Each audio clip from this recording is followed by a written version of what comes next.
Hello everybody, welcome again. It's been a while since I posted another video. This time I've got a couple of unique fans, shall I say, that I've been acquiring from eBay over the past couple of months. We'll start with this one on the right. Now, a little knowledge is known about this fan, quite a tatty box.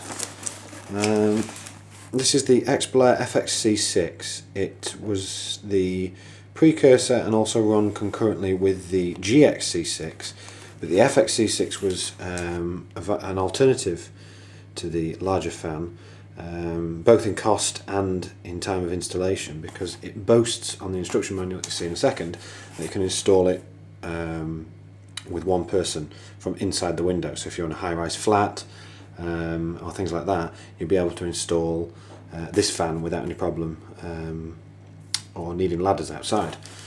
On the box it says it's a 6-inch extractor fan, 240 volts, single phase, 50 Hz, made in England. All important, made in England.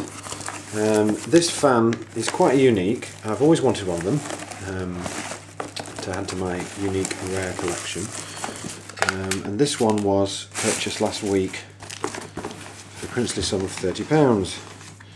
Now, you'll notice with these things, a rare find, that this fan comes with the instruction manual. How to obtain the best from your Xpelair FXC6. Got a bit of dotting because of the age. But you'll see inside, it gives you all the instructions on how to fit and what electricity and what you need, and as you see there, the various bits it comes with.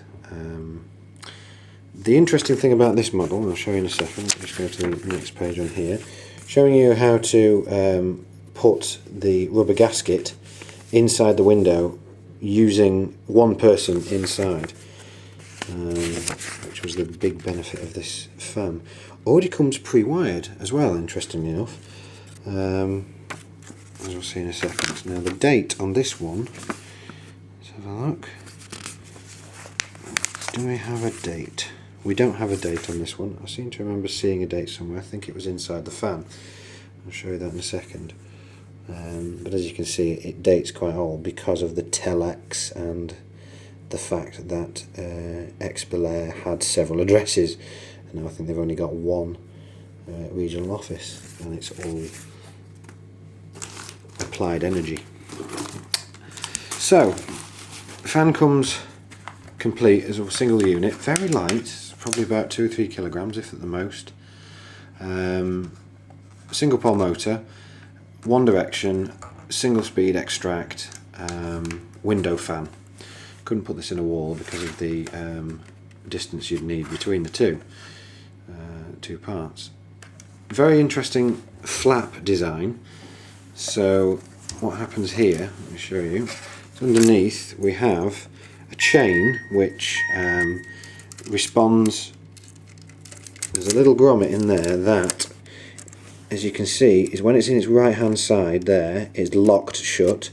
When the chain is pulled to the left, there's a bigger gap, allowing the chain freedom to open the flap at the back, and also, as you'll see in a second, that pushes a micro switch, releases a micro switch even, and allows the fan to operate.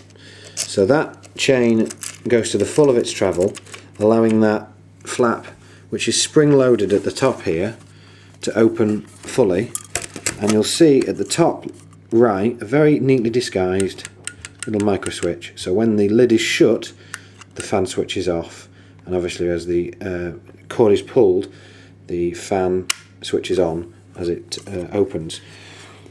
A bit weird because obviously that is very similar to New Air style of fans. Now a lot of people have been talking about New Air style of fans. I haven't had much experience in those because I haven't actually seen many of them. I do remember a couple of them in like chip shops and larger restaurants, and it looks very similar because it had the flap design, and they did a bigger model that went in windows that I saw. So this has got the same kind of blade design as the early Xpelair GXC6s, the very distinct. There were 3-screw triangle port with the arrow on telling you which direction that it's spinning in. If we take this apart, if I just release this a second. It's quite difficult to do it with the, there we go.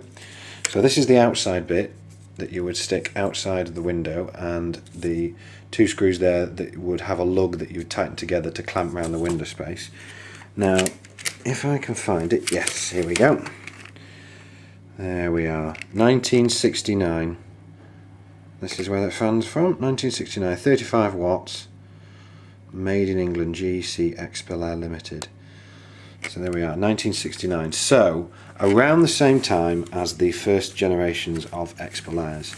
All the electrics inside, which is not really much of them, where the cable comes in, there is the switch at the, where's the switch? There's the switch there, the plastic lug switch there that pushes the switch inside, as you can hear clicking going there.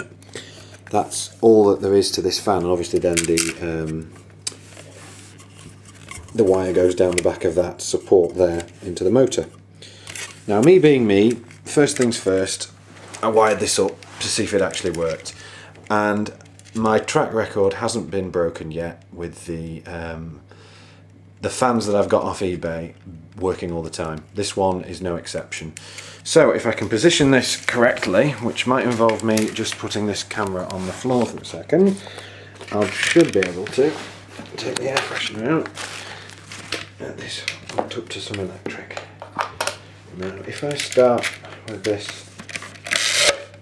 closed, pick this up again, there we go. Then fingers crossed, if I get this correct, I don't want the fan shorting out. Put this between my knees, a lot of jogging around. Then this is the Xpelair FXC6, if I can get this right. Here we go. Bear with me. For a single person in a single flat, this is quite a difficult fan. Right, here we go, FXC6.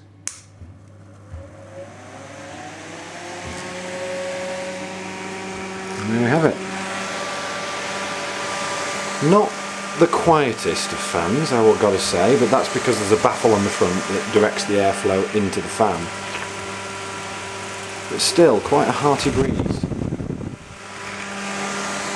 So just put that back down on the floor, avoiding the chain.